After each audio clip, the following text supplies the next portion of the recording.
Hi! In this episode's playthrough, we're taking you to the first city. It's the first human colony in Enoch, established by the ECA shortly after their arrival.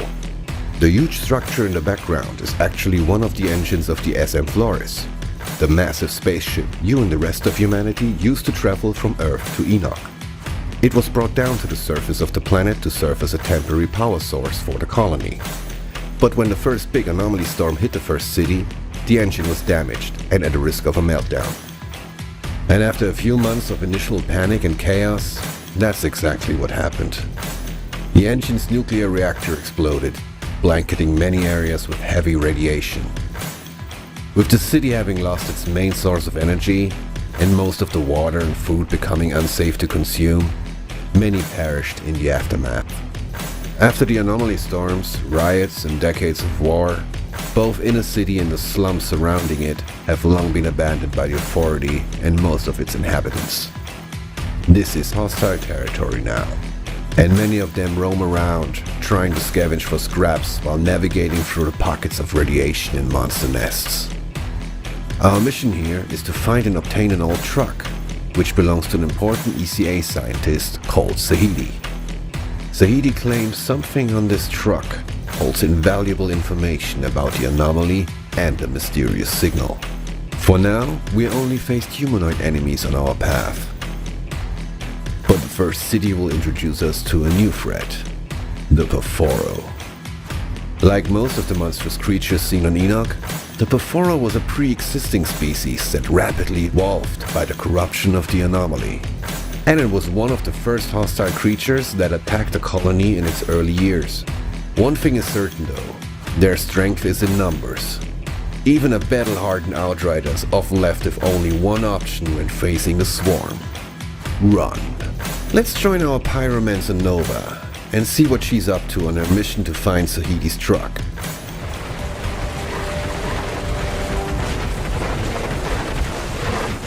Yeah, like I said, sometimes you just need to run.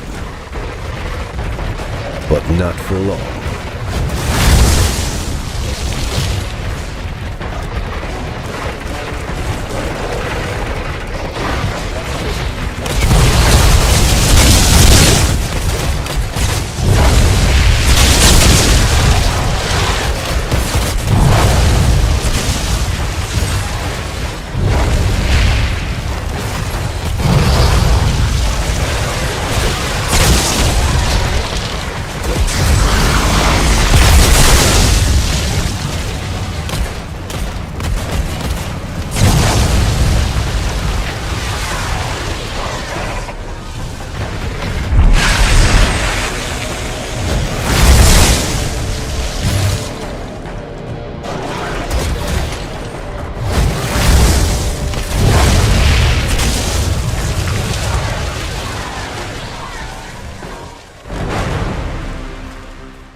Let's take a quick moment to talk about a pretty important feature, UI to shooter fans.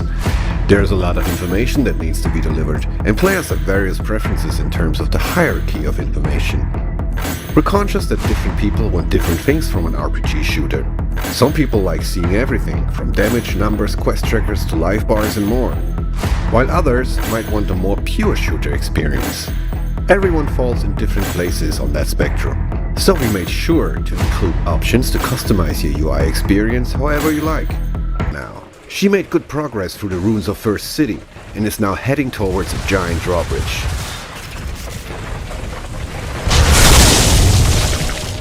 By the way, Ps5 will come in different shapes and sizes.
Thank you, Sven. Let's take a moment to talk about dynamic difficulty settings in Outriders. That allows you to fine-tune your difficulty setting at your leisure. This means that the game will organically find the right challenging difficulty for you. Even if you're a skilled and maxed out player absolutely chewing through the battlefield with fully optimized gear. The idea behind world tiers is that you can make Outriders either a just here for the story game or a true hell on Enoch experience. It is totally up to you. Generally speaking, higher world tiers are more difficult as they increase enemy stats such as damage, armor, health, and enemy level. However, you will also gain more rewards, get better loot drops, and unlock more accolades. You'll start on World Tier 1 and scale up as you play the game, depending on your performance. When you eventually get up to the higher world tiers, you will get to a point where you will need to optimize your gear and build accordingly in order to continue to progress. Let's pull up the world tier menu here and have a closer look. As you can see, world tiers can be manually adjusted on the fly, depending on how you're currently doing. You'll gain experience in combat towards unlocking the next world tier, should you be playing on the highest world tier possible for your character. This experience is separate from the character level but is accumulated much in the same way. Experience from quests doesn't contribute to world tier experience, but quest combat does. Where is he? Inside the bunker up the hill. Here's the kicker though. Whenever you die, you will lose a percentage of world tier advancement. This prevents you from accidentally stepping up to even more difficult world tiers should you be struggling on the current one. You really need to earn your spurs here. Each newly unlocked world tier will also reward you with either a resource or a new rare, epic, or legendary weapon, and in some cases, both. Higher world tiers will enable loot to drop that is actually of a higher level than the player themselves. This starts at World Tier 4 and scales till World Tier 15. At the same time, playing on these same world tiers will allow the player to wear gear that is higher than their level while they are in that world tier.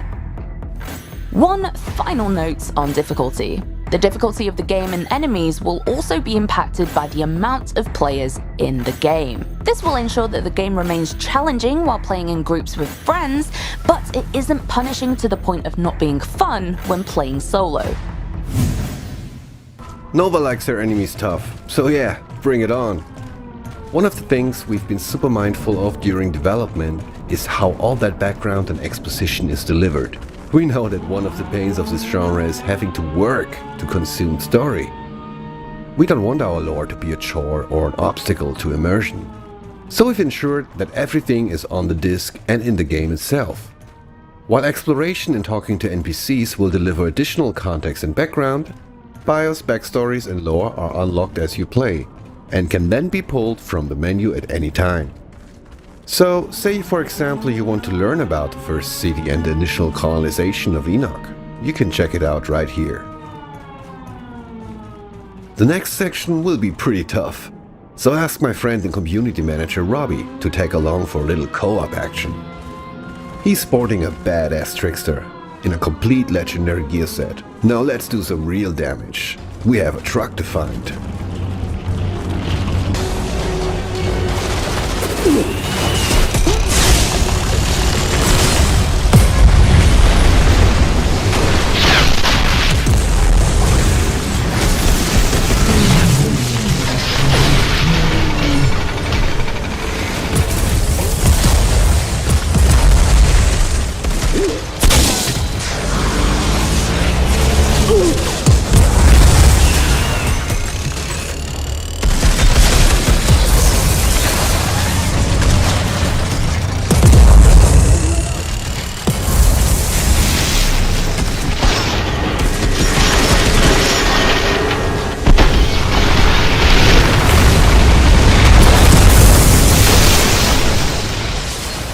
In the interest of time and to keep some surprises for you, we're going to skip ahead a little now. Let's join the final minutes of the brutal finale against the portal-wielding captain.